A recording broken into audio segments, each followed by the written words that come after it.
અનેક લોકોના ટોળા બજારમાં એકત્રિત થઈ ગયા હતા અને મામલો હતો ગુજરાતમાં એક 3 વર્ષના બાળકનું જે પ્રકારે ધોળા દિવસે અપહરણ થયું હતું અને મામલો સીસીટીવીમાં કેદ થયો હતો તે આરોપીના અને તેને જોવા માટે અનેક લોકો રોડ પર એકઠા થયા હતા। વૈષ્ણવજન તો તેને કહીએ જે પીડ પરાઈ જાનાને રે। નમસ્કાર, આપ જોઈ રહ્યા છો નવજીવન ન્યૂઝ અને હું છું આપની સાથે તોફિક ગાંચી। ગુજરાતમાં એવી કેટલીક ઘટનાઓ સામે આવી રહી છે જેમાં બાળકનું કેટલાક લોકો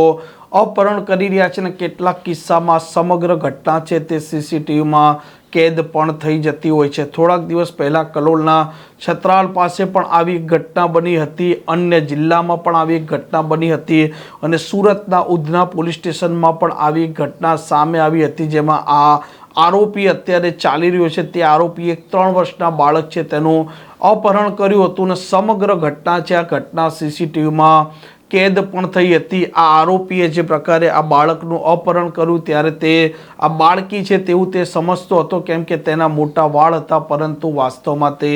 3 વર્ષનું બાળક નીકળ્યું હતું અને જ્યારે આ ઘટનાના સીસીટીવી વાયરલ થયા ત્યાર પછી પોલીસ પણ હરકતમાં આવી હતી। ઉધના પોલીસ સ્ટેશનમાં આ મામલે ગુનો પણ દાખલ થયો હતો અને ત્યાર પછી પોલીસે આ દાનિશ ઉર્ફે પપ્પુ શેખ છે તેને ઝડપી લીધો હતો અને ઝડપી લીધા બાદ જે જગ્યાએ આ દાનિશ શેખે 3 વર્ષના બાળકનું અપહરણ કર્યું હતું ત્યાં તેને લાવવામાં આવ્યો હતો। ઘટનાનું રિકન્સ્ટ્રક્શન પંચનામું કરવામાં આવ્યું હતું અને તે જ સમયે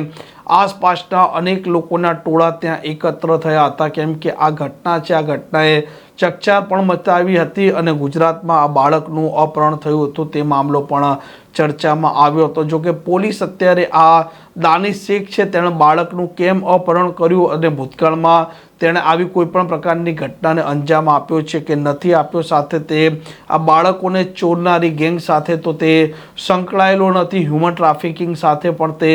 સંકળાયેલો નથી। તે દરેક દિશામાં પોલીસ અત્યારે નાનામાં નાની અને બારીકમાં બારીક તપાસ કરી રહી છે, દરેક પાસા છે તે ચકાસી રહી છે અને ત્યાર પછી આ દાનિશ પાસે જો કોઈ પણ પ્રકારનું એવું નેટવર્ક હોય તો અન્ય લોકો પણ આરોપી બને, આ નેટવર્ક છે તે ખુલી પણ શકે અને જો ભૂતકાળમાં તેણે આવી રીતે અનેક બાળકોનું અપહરણ કર્યું હતું તે બાળકો તેમના માતા પિતા સુધી પણ પાછા પહોંચી શકે તેવી પણ હાલ એક શક્યતા દેખાઈ રહી છે। જો કે જે પ્રકારે પોલીસ તપાસ કરી રહી છે અને તપાસના અંતે જ સત્ય હકીકતો સામે આવશે। આવા ઘણા સમાચાર પ્રકારના અહેવાલ માટે નવજીવન ન્યૂઝ ડે ચેનલને લાઇક, શેર અને સબસ્ક્રાઇબ કરવાનું ભૂલતા નહીં। નમસ્કાર।